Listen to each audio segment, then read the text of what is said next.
Hey guys, once in a while I record the number of sites that I'm in around the world in the last 24 hours, and sometimes it's one or two, sometimes it's 10 or 15. It's really varied over the last few years, but it's kind of extraordinary. I just wanted to show you in the last 24 hours. This is Google. In the Express UK. My family is actually from London, and we moved to Hollywood, California in 1909. So this is Express UK 14 hours ago. This is Express UK 7 hours ago. Wow, I should go home to London and see what's going up. This is Fire in the Sky. It's International Business Times talking about my Fire in the Sky comparison with the alien head and everything. This is Dutch. They're speaking Dutch here, which is kind of cool. Even in their language, they're translating for their people the things that we discover. Okay, it's just absolutely extraordinary, I think.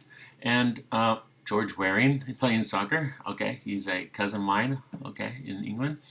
Now this is Vietnamese. They're speaking Vietnamese here, so this is Vietnam. Pretty cool. Even in Vietnam, they're translating for their culture.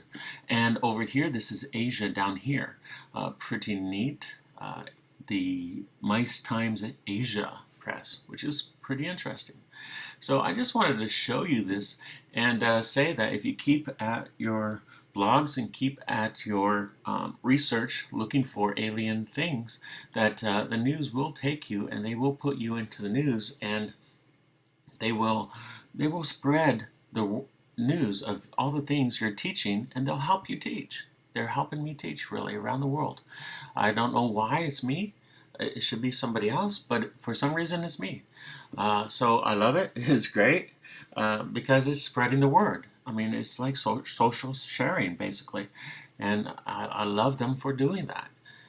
So keep at your research, keep trying, and you guys will be there too. You guys will be there too. But I just wanted to update my followers on YouTube about what's going on in the last 24 hours. Okay, Scott Seawaring, UFO Sightings, formerly of UFO Sightings Daily, now of ET Database, signing out.